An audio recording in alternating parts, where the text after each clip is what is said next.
Existe uma sensação silenciosa que a maior parte das pessoas sente, mas quase ninguém consegue identificar, explicar.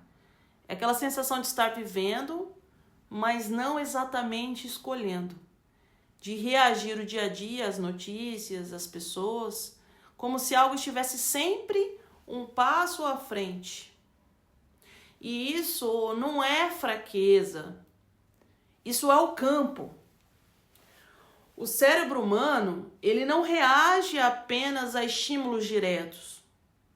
Ele reage ao ambiente simbólico em que está imerso. E hoje, o ambiente, ele não é neutro. A maioria das pessoas ainda acredita que símbolos representam ideias. E isso é um erro conceitual. Símbolos, eles não explicam. Os símbolos, eles ativam. Uma palavra, uma imagem, uma cor, um som, não passa primeiro pela razão. Ela passa pelo sistema nervoso. O corpo reage antes da mente organizar uma narrativa aceitável. E isso não é metáfora, é neurofisiologia básica. Nos blocos anteriores, falamos de reflexos condicionados, de experimentos, de sistemas de controle desenvolvidos em ambientes fechados. Mas o que quase nunca se diz é o seguinte, que o que começou no laboratório não ficou lá no laboratório. Hoje o controle não depende mais das salas brancas, de eletrodos ou de isolamento. Ele acontece no ambiente. O ambiente moderno é um campo simbólico contínuo. Notícias, redes sociais, discursos políticos, crises, ameaças. O corpo, ele não distingue símbolo de realidade quando a exposição é constante. Para o sistema nervoso, a repetição é a verdade. Não importa se o estímulo vem de uma tela, de uma fala política, de uma manchete ou de uma imagem condicionada. O corpo, ele simplesmente reage a esses eventos.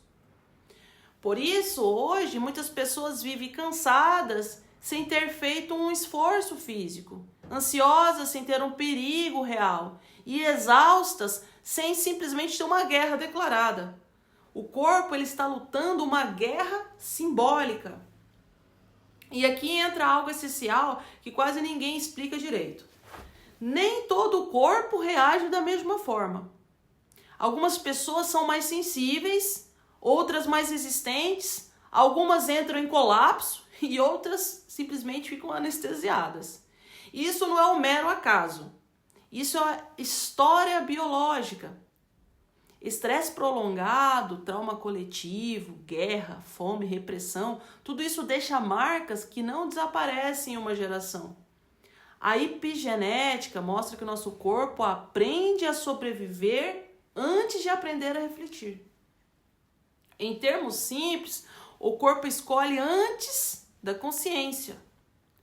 Alguns sistemas nervosos foram moldados para hipervigilância, outros para dissociação e outros para obediência silenciosa.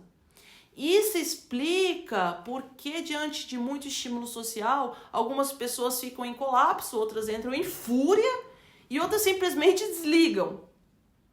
Nenhuma dessas respostas é moral. Elas são todas adaptações. Hoje, diferentes sistemas políticos utilizam linguagens diferentes, mas o mecanismo é sempre o mesmo. Urgência, polarização, medo, identidade ameaçada. O corpo entra em estado reativo e a mente, ela justifica depois. Quando você vê pessoas defendendo narrativas contraditórias com mesma intensidade emocional, não é lógica em jogo, é fisiologia. Não importa aqui se nós estamos falando do Ocidente ou do Oriente, ou de qualquer outro polo. O sistema nervoso humano, ele é o mesmo. Por isso, os sistemas de poder, eles não precisam de concordar ideologicamente para usar os mesmos mecanismos. Eles só precisam entender o corpo. O controle, ele não começa com censura, ele começa com saturação. Quando tudo é urgente, nada é discernido. Quando tudo é uma ameaça, qualquer narrativa ela serve como abrigo. E aqui entra uma camada nova e muito delicada. A inteligência artificial, ela não ameaça o ser humano porque ela pensa melhor. Ela ameaça porque ela simplesmente não reage. Ela não entra em pânico, ela não cansa, ela não desliga. Enquanto o humano reage, a máquina está ali calculando. Enquanto o humano entra em medo, ela opera em silêncio.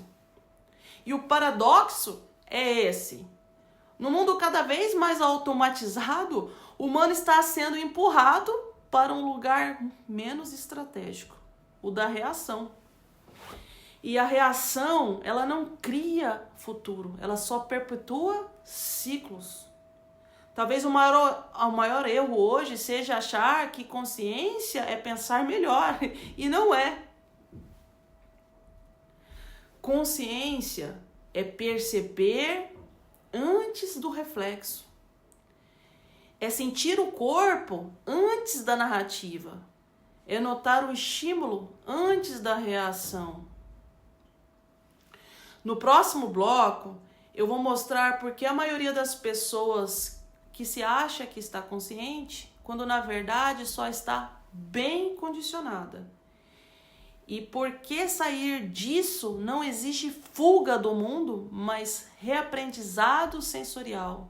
Porque enquanto o corpo estiver em modo de reação, a mente nunca estará livre. E isso muda tudo. Se você gostou desse vídeo, me segue, compartilhe e até o próximo bloco.